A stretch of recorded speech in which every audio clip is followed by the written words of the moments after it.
Hey guys, what's up? Last week we spoke about Hildegard Steenkamp, who had stolen about 537 million rands from her employer. And then last week she testified that her husband made her do it, an assertion which I clearly indicated to you that I did not believe. The other thing that came out from court last week was that she was going to be sentenced last Wednesday, which did not take place. And then on Friday or so, they indicated that her sentence has been removed or rather postponed to the 16th of October. So this is just to update you accordingly. It was an emotional day for Hildegard Steenkamp as sentencing proceedings in her fraud case continued today.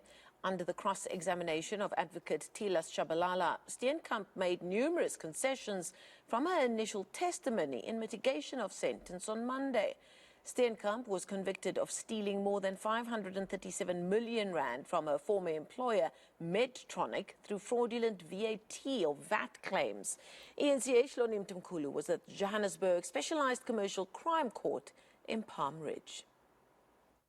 On Monday, Hildegard Steenkamp was insistent her late husband essentially forced her into engaging in the fraud, assaulting her when she tried to put a stop to it. But now she says while he was abusive, she takes full responsibility for defrauding her former employer Medtronic of over R500 million, repeatedly stating to advocate Shabalala that she did not want to talk about her first husband. Maar ek gaan hom nie verder sleg maak nie en ek gaan nie verder oor meneer Steenkamp praat nie. But I'm not going Want hy is dood, hy's nie hier om homself te verdedig nie, so ek gaan nie verder oor hom praat nie. That's rather interesting. He's not here to defend himself. Was he there last week when you introduced his name to the court? That's remarkable.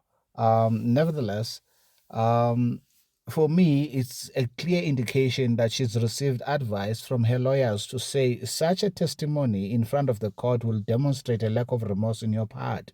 Bear in mind that this is a woman whom it took more than 5 years for her to admit that she was guilty of this offense. So clearly in her psyche, in her psychology, she did not see herself being guilty of taking money that did not belong to her for 13 solid years.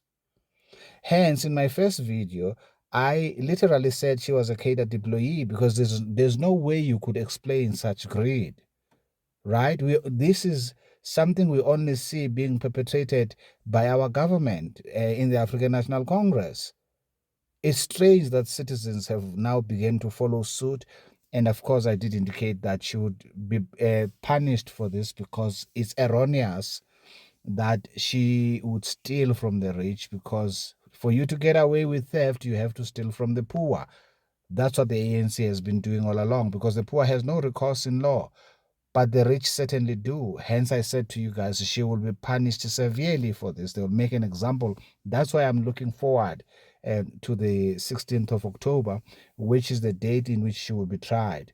Okay, look, there isn't much about this. It's just a matter of updating you guys. And by the way, what do you think should happen to her? Do you think perhaps she should be sent to jail for a long time? Or do you think that the court should have mercy on her?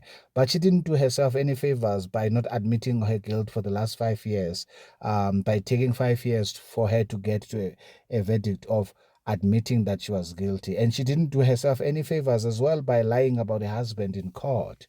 Yeah, sure, the lawyers have advised her to say, look, take responsibility. That will favor you in front of the magistrate. But I'm pretty sure it was the same lawyers that had allowed that testimony in the first place, because obviously the lawyers do talk to their clients prior to the client getting into the stand. It was the lawyers that placed her on the stand in the first place.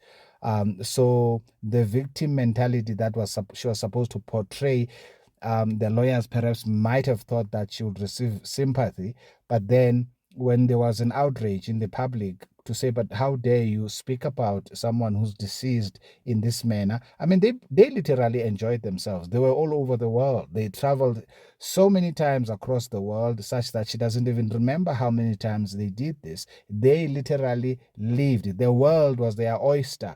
They enjoyed themselves. Of course, the husband died in Sun City when they had visited Sun City, and he apparently choked, which was initially reported as natural death. But nevertheless, guys, That's it for this video. It shouldn't have be a long video for a simple reason. We are still awaiting sentencing. Have a lovely one. I'll see you in the next video. Ciao, ciao.